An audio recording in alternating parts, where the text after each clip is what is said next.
ایک سوال ہے کہ قرآن تویز لٹکانے کے کیا حکم ہے، اور سوال کے ساتھ اعتراض بھی ہے کہ جب حکم یہ بیان کیا گیا ہے کہ قرآنی تعویذ لٹکانا حرام ہے، جائز نہیں ہے،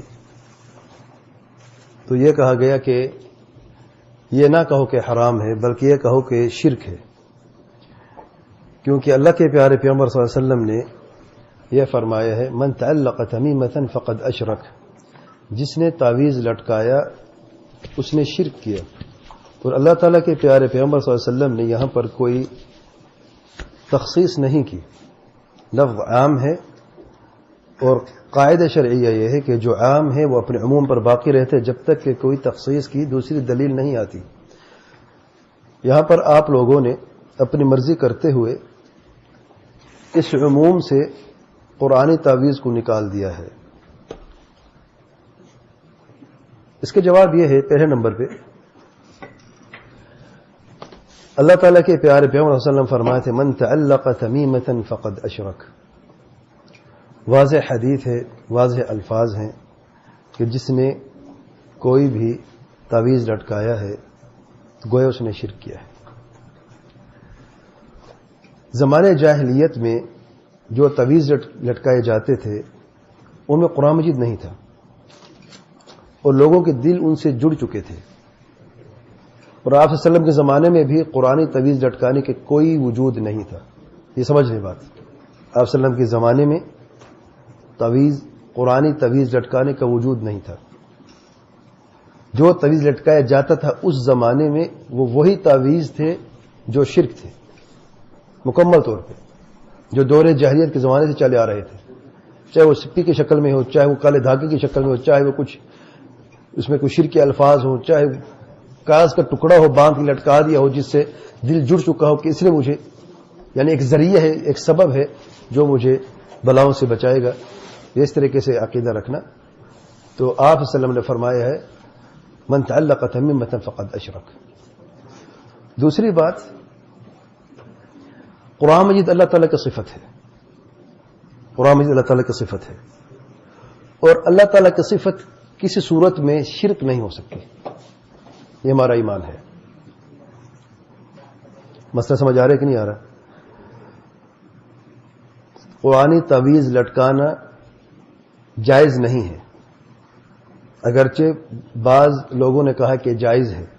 صحیح قول یہ ہے علماء کا دلائل کی روشنی میں کہ قرآنی تعویذ بھی جائز نہیں ہے، حرام ہے۔ معترض نے یہ اعتراض کیا کہ آپ حرام کہتے تو شرک کیوں نہیں کہتے ہو؟ شرک ہونا چاہیے۔ معترض دو قسم کے ہیں، ایک وہ جو مخالفین ہیں صوفی، وہ کہتے ہیں جب یہاں پہ شرک ہے تو یہاں پر بھی شرک کہو، اگر یہاں پہ شرک نہیں کہتے جو غیر قرآن تعویذ ہیں تو پھر اس کو بھی شرک نہ کہو۔ اور جو معترضین نہیں، جو ہمارے ساتھ ہیں، وہ دو قدم آگے بڑھ کے کہتے ہیں اگر جو حدیث میں عموم آیا ہے تو آپ تخصیص کہاں سے لے کے آئے ہیں؟ اب میں وضاحت کروں تخصیص کہاں سے آئی ہے، بات سمجھ آ رہی ہے؟ پہلی وجہ یہ ہے تخصیص کی کہ آپ سے زمانے میں قرآن تعویذ تھا ہی نہیں، جب چیز موجود ہے تو آپ نے اس لیے خصوصیت ایکسیپشن نہیں بیان کی، جو موجود تھا وہ سارے کا سارا ایسا ہی تھا، اس لیے عموم کے الفاظ مثلا منع فرما دیا ہے۔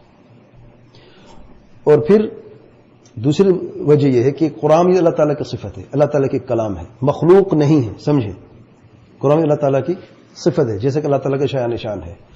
کیسے ممکن ہے کہ اللہ تعالیٰ کی صفت جو ہے وہ شرک کی طرف کسی کو لے کے جائے؟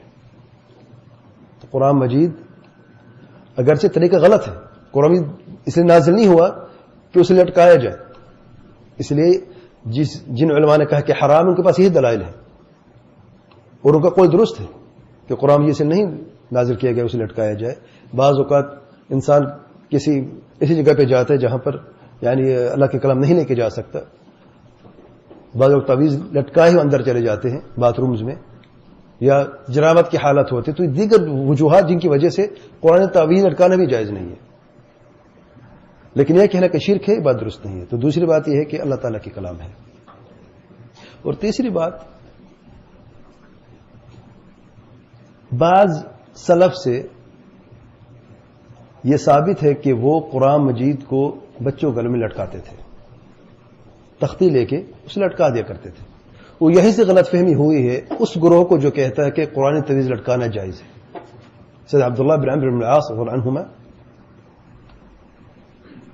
اپنے بعض بچوں کے گلے میں تختی پہ قرآن مجید کی بعض آیات لکھ کے لٹکا دیتے.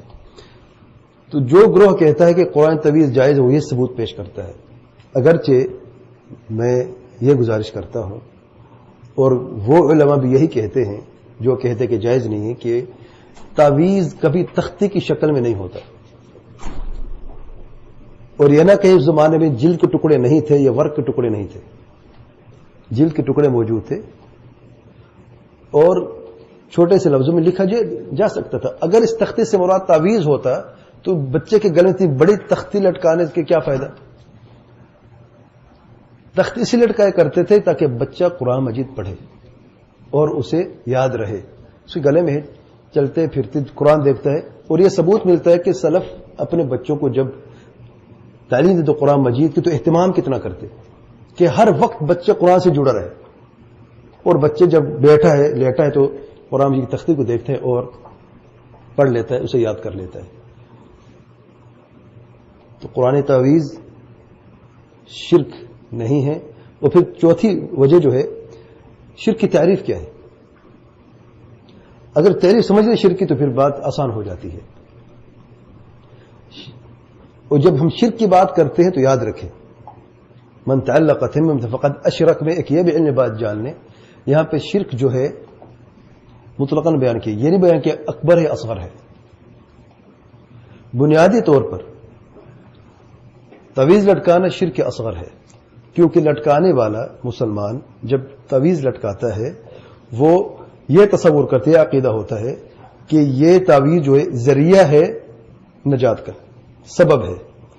خود اس تعویذ کے اندر نفع نقصان نہیں ہے. عام طور پر بات میں کر رہا ہوں کیونکہ ایک اعتراض یہ بھی بعض لوگوں سے آیا ہے جب شرک کی بات ہو آپ شرک اصغر کیوں، شرک اکبر کہو، اصغر کیوں کہتے ہو؟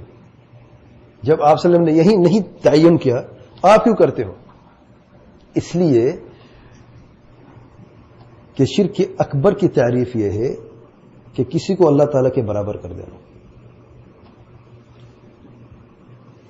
اور تعویذ کے اعتبار سے نفع نقصان میں یا حاجت روائی میں، مشکل کشائی میں اگر کوئی شخص تصور کرتا ہے یہ جو تعویذ ہے یا اس کے اندر جو کاغذ کا ٹکڑا ہے یا جو کچھ بھی ہے یہ نفع نقصان کا مالک ہے، مجھے اس سے نفع نقصان ملے گا، تو شرک اکبر ہے.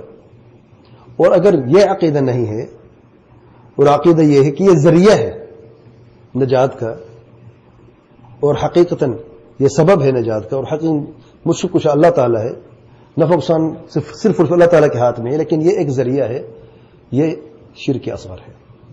شرک اصغر کی تعریف کیا ہے؟ جو بھی ذریعہ شرک اکبر کی طرف لے کے جائے تو اسے شرک اصغر کہتے ہیں. جو بھی ذریعہ شرک اکبر کی طرف لے کے جاتا ہے اسے شرک اصغر کہا جاتا ہے. اب یہ عقیدہ رکھنا کہ یہ سبب ہے، ملک مشکل کشا اللہ تعالیٰ، نفع نقصان کا مالک اللہ تعالیٰ ہے صرف اور صرف. آج یہ عقیدہ ہے کہ یہ سبب ہے، کل یہ ہو سکتا ہے کہ اسی پر عقیدہ بن جائے کہ یہ مشکل کشا ہے اور یہ نفع نقصان کا مالک ہے. یہ تعریف اکبر کی اور اصغر کی. اب قرآن مجید کی آیت کو لے کے آئے، کہاں فٹ ہوتی ہے؟ اکبر میں ہوتی ہے، اصغر میں ہوتی ہے، کہاں فٹ ہوتی ہے؟ کیا قرآن مجید کی آیت کو لٹکانا ذریعہ ہے شرک اکبر کی طرف یا بذات خود وہ شرک اصغر ہے؟ جس نے لٹکایا ہے اس تعویذ کو، جو قرآن تعویذ ہے، اس نے اس لیے لٹکایا کہ اس کے اندر اللہ تعالیٰ کی کلام ہے. اللہ تعالیٰ کی کلام مبارک ہے، بابرکت ہے، اور اس کی برکت سے اللہ تعالیٰ مجھے شفا دے دے گا. کلام بھی اللہ تعالیٰ کی ہے، شفا بھی اللہ تعالیٰ دیتا ہے، کوئی باہر سے چیز نہیں ہے. سمجھے؟ دھاگے کی بات نہیں کر رہا، وہ اس پیتل کی ٹکڑے کی بات نہیں کر رہا، وہ اس کے اندر جو چیز ہے اس کی بات نہیں کر رہا، جس چیز سے وہ لکھی گئی ہے اس کی بات نہیں کر رہا، وہ اللہ تعالیٰ کے کلام کی بات کر رہا. بات یہی ہو رہی ہے کہ قرآن مجید کی آیت جو ہے، قرآن کی آیات کی جو لکھوے تعویذ ہے اس کی بات ہو رہی ہے. تو پھر نہ تو شرک اکبر کی طرف کوئی راستہ جاتا ہے، نہ شرک اصغر کی طرف کوئی راستہ جاتا ہے. تو پھر شرک کی بات کہاں سے آئی؟ اور پھر 5ویں نمبر پہ مسلمان کو اللہ تعالیٰ کے کلام کا ادب کرنا چاہیے. دونوں فریقین غلطی پر ہیں. جو قرآن مجید کی تعویذ کو لکھ کے لٹکاتے ہیں وہ بھی غلطی پر ہیں، اور جو کہتے ہیں قرآن کا تعویذ شرک ہے یہ بھی غلط ہے. قرآن مجید کے آداب میں سے یہ ہے کہ قرآن مجید جس وجہ سے نازل کیا گیا ہے ہمیں وہی راستہ اختیار کرنا چاہیے. اللہ تعالیٰ کیا فرماتے ہیں؟ کتاب انزلناہ الیک مبارک کیوں لیدبروا آیاتہ. قرآن مجید کی برکت آیات کے تدبر میں ہے، لکھنے سے نہیں، لکھنے میں لٹکانے میں نہیں ہے. بعض یہ نہ میں نے کل جو لوگ یہ سمجھتے ہیں وہ سمجھتے، میں نہیں کرے کہ ایسا کریں، سمجھے. جو لٹکاتے قرآن تعویذ وہ یہ سمجھتا ہے کہ اس میں برکت ہے. برکت لٹکانے میں نہیں ہے، لیکن شرک بھی نہیں ہے. برکت ہے اس کے پڑھنے میں، تدبر میں، شفا بھی قرآن کے پڑھنے میں ہے. اللہ اعلم. سبحانک اللہم وبحمدک. یہ تو میں کہہ رہا ہوں اس حدیث میں عموم کا لفظ ہے. دوسری جو وجوہات ہیں وہ اس عموم کو خصوص کر دیتی ہیں، تخصیص کر دیتی ہیں. اور عمومات دو طریقے کے ہوتے ہیں، تخصیص دو طریقے سے ہوتی ہے. ایک واضح لفظوں میں اسی حدیث کے سامنے دوسری حدیث آتی کہ الا یہ کہ قرآن مجید کے لکھو، وہ ہے نہیں، وجہ بیان کر چکا ہوں میں. اور دوسری دلائل جو دوسری عمومات ہوتی ہیں قرآن مجید کی عظمت کے تعلق سے، اللہ کی کلام ہے اور جو یہ کر رہا ہے اس کی نیت کی بنیاد پر، تو یہ چیزیں جب سامنے آتی تو تب پتہ چلتا ہے کہ یہ ایکسیپشن ہے اس میں سے. ورنہ پھر یہ کہنا کہ قرآن مجید بھی اللہ کے کلام بھی شرک کی طرف ایک راستہ ہے، یہ بہت بڑی بات ہے. تو اس فرق کو سمجھنا بہت ضروری ہے. اور جن علماء نے کہا ہے کہ جائز نہیں ہے، حرام ہے، انہیں نہیں کہا کہ یہ بھی شرک ہے. یاد رکھیں. واللہ اعلم. سبحانک اللہم وبحمدک اشہد ان لا الہ الا انت استغفرک واتوب الیک.